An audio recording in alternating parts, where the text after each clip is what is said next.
let's start with some real estate. We haven't spoke about real estate in a while, so I do want to talk about real estate. So okay, real estate chronicles.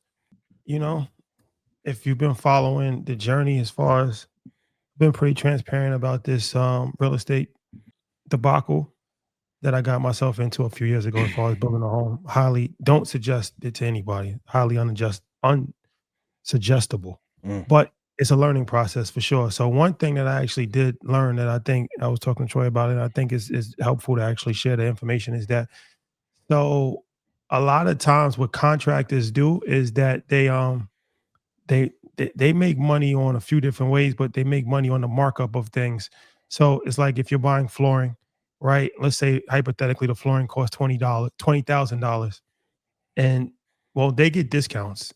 And depending on how much stuff that they buy, they get a discount. They get tax free stuff like that. So it might actually cost 20, but they might actually get it for, let's say, 17, Yep.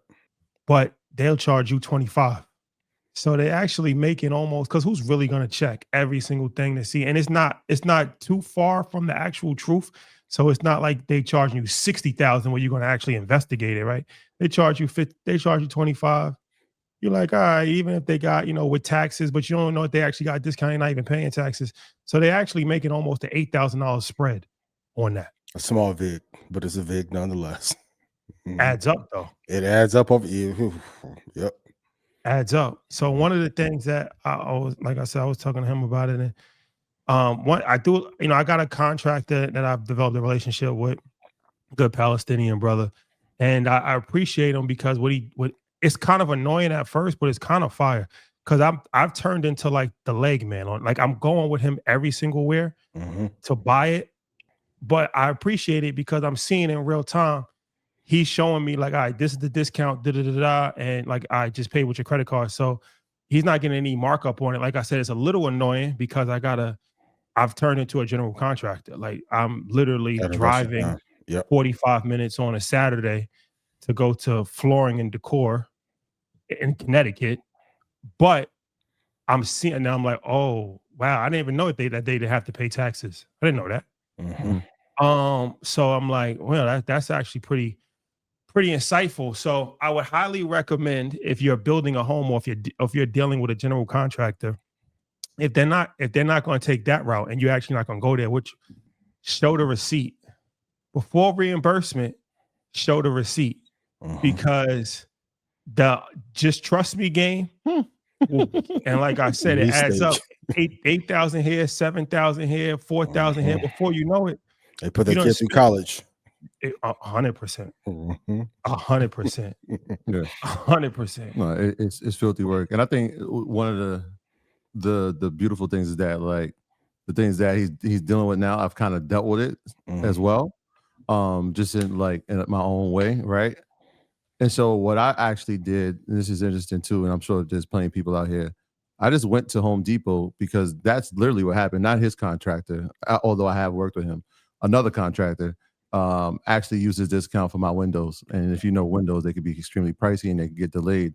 And when he ordered it, he left his order number. So when I went back to return it, I actually saw the order number. And I was like, yo, that's a difference of at least $12,000 He charged you 12,000 more. more, right? So when I had to get Adds up. reimbursed, I said, well, how is he getting the discount? And so went to Home Depot, and they said if you spend over a certain amount, you technically can be a part of the Pro Extra loyalty program. So if you spend over a certain amount every year, then you can get that. And so now I have a pro account, and so I don't actually need the contractor. I can go purchase this on my own, right? With the use of AI, and figure out what I need specifically for my home, right? So if it was flooring, or if it was windows, or if it was sheetrock, I can actually go get that on my own, right? So then he doesn't even have to do the discount thing. So like that is one thing that you learn during this process, is that you go into it thinking that you're a home buyer, and you slowly start realizing that you're a general contractor, you're an interior designer, you're like an electrician, you're a plumber. You're doing all these things because you're watching everybody, because every person that's there is getting paid, and it's your money Absolutely. that's paying for it. And so there's a different level of attention that you're going to pay to it. But and we had this conversation yesterday in the driveway, and I'm like, it's a tedious journey, It's a very difficult journey, and everybody says it'll all be worth it in the end. So I'm closer to the end than the beginning. And I will say this, it's not for the faint of heart, but there is beauty in building something, especially when you're building it together. So like my wife and I, we literally have done this together. If you can build something together with your spouse, like they say you're going to be together forever, bro, like this is a forever house type situation. What I've learned about myself and what I've learned about her during this process, priceless. Yeah. Through all the headaches, priceless. But then also, yeah, you could establish your own, but sometimes it's going to take you a while to actually get more of it. Because like anything, the more you spend, the more of a discount you get. So it's like just starting out, you might have to spend, let's say, $400,000 to get an extra 5%, but that 5% adds up. So take that into consideration too. If like me, I don't plan on ever doing this again. So that's why I would rather use my constructor's discount, because he spends so much money that he's going to get a benefit that if I'm just starting out that I won't get. But I will tell you too, also with the construction loan, this is some information. You got to be careful with these construction loans, because what they do is you got to spend the money first before they reimburse you. That may sound pretty easy to understand, but most of the time, if you're going into it, you never had it, you're not really thinking about that before. At least I wasn't. When I had a construction loan, I'm thinking, if I get a construction loan, what that means is that when I need money, they're going to give it to me so I can build the home. But you learn quickly that it takes time to get the money. Put it like this, you got to have the money first, and they're not going to give you enough money than what you spent. So if the floor costs, let's say realistically in the real world, $40,000 for flooring, they'll set a budget for $15,000.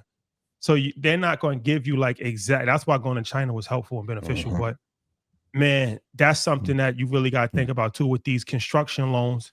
Once again, this is why the Home Buyers Blueprint, which is in EY University, shout out to Matt. So because there's no education, like for me, like I said, dumbass decision. I've already spent probably $2 million cash, literally $2 million in cash.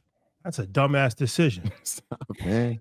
To be you were uninformed at the time of all the traps that were there. I'll be honest with you. There's no way to be informed. Like literally, like there's no way. And I'll give this last piece of advice, right? Number one, and after I had this conversation with him, make sure you document everything. Make sure you keep every receipt for everything. Also, and this is probably the thing that has saved me the most, is that I drew up a contract with the original contractor saying that I could work with any contractor that I wanted to.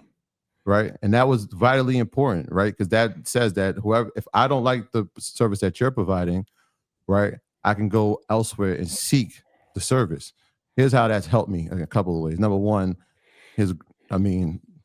we'll leave some of the details of how this contractor has played out throughout the course of this home building process. But it also allowed me to hire other contractors and 1099 them, right? They were independent contractors because they were not my primary contractor. Even though he was terrible throughout the entire process, I never fired him.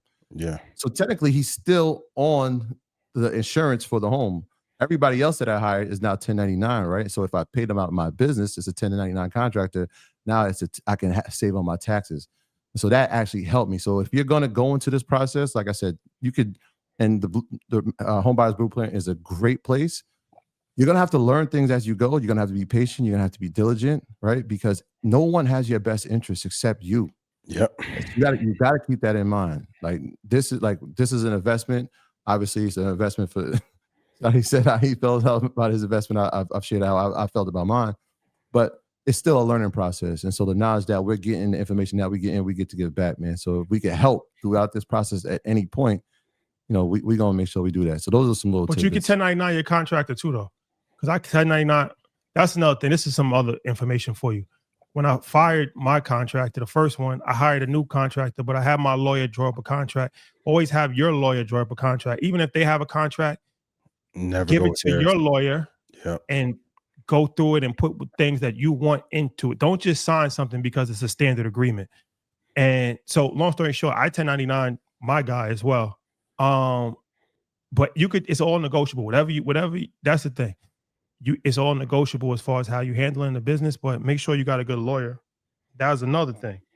A lot of this would have been avoided if about to be a whole class. If a lawyer was actually, you got to have good lawyers. Fact. Vitally important. Closing attorneys, Man, shout out to Andre from Chicago. I see him in the chat, man. He knows all Shout out about this. Dre. He's a real estate expert, man. But I don't want to spend too much time on it, but it's something that's vitally important as far as real estate because you end up spending a lot of money and you got to know what you're doing because if not, if you don't know what you're getting yourself into, because for me, this actually caused me to have insomnia. I had insomnia for 8 months. Because of this, like I was ready to hurt somebody. Like, you know what I mean? Like you spend $2 million, you contemplate hurting somebody if things don't go the way that you want it to go. So it's a real situation and nobody ever preps you for that. And you don't fully know until you get into it. So that's why I'm very cautious to tell people about to buy a home. I'm not anti buying a home. I just want you to buy a home intelligently because if not, it's going to lead you down a rabbit hole that you really can't get yourself out of. And it's going to be like a very stressful situation. And make sure that the materials you paying for go in your house. Yo, because they'll take that marble and fucking go charge Brittany up the street and get double. Hey, be careful. I'm gonna tell you how foul do this, bro. So allegedly, how foul do this in the contract. He said he put in the fine writing, right? I looked at it after. Anything that he over orders, right, belongs to him, right? So I'll give you a prime example here. All the insulation for the house is for the first 2 floors. I came home one day. I'm like, oh, that's a lot of insulation. I'm using it for my basement. He's like, no, that belongs to me. I'm like, nah. Who ordered this? And he's like, oh, no, we ordered it. I'm like, we ordered it. Like with my money, we ordered it. He's like, yeah, it's in your contract. If we don't use it, that's the record business model. Well, I'm gonna recollateralize your assets and take them over. The man has a stash house, so he puts all the extras in the stash house. The next house that he builds, he's going to charge you for it. Take what he's over ordered for me, overcharge you, and use the leftovers. It's a filthy game, man. But you got, like you said, have good counsel and read the fine print, man. Fine print, and this is a good lesson too. At every layer of business, you have to know the business, or somebody's going to take advantage of you. And the last thing I'll say about this is you got to have somebody. If you're married, one person has to be dedicated to handling. There's so much paperwork. You got to talk to the town. You got to file the licensing. You got to get the electric. You got to get water. It's almost impossible. That's another thing that you don't fully understand. It's almost impossible to do it by yourself. So you got to have one person that's fully dedicated to that. Like I said, if you're married, then that's helpful because one person can really do that. If you're not married, highly suggest that you got an assistant. You got to have somebody. So kudos to my sister. She's the one that's been actually helping me. And it's like I said, for me, it's kind of actually fire in that standpoint because I get to do everything I want to do without having to consult anybody. So at least if I'm gonna go through all of the bullshit, at least I can do things the way I want to do it. Yeah. Because that would be even more headaches if I had to or ask for permission to do something. Or it could be beautiful. Nah, it's real. That's why I said it. You definitely need someone, and that's the part that nobody sees, and we'll move on into like the everything with everybody else. But this is the part nobody sees. Like that's a full-time job, market money's full-time job, earn your leisure full-time job, blackout full-time. All those things are part of it. But that's just like a look inside of some of the things that's going on. Like I watched him go to town hall. He's there till 11 p.m. on a Wednesday night. I was just in town hall last Wednesday. I'm there till 12 midnight. Just to get an approval to say like, yo, you can pave your driveway. Like just the nonsense. And one day soon, because I'm optimistic. When y'all see it, you're gonna be like, damn, y'all really did it. Yeah.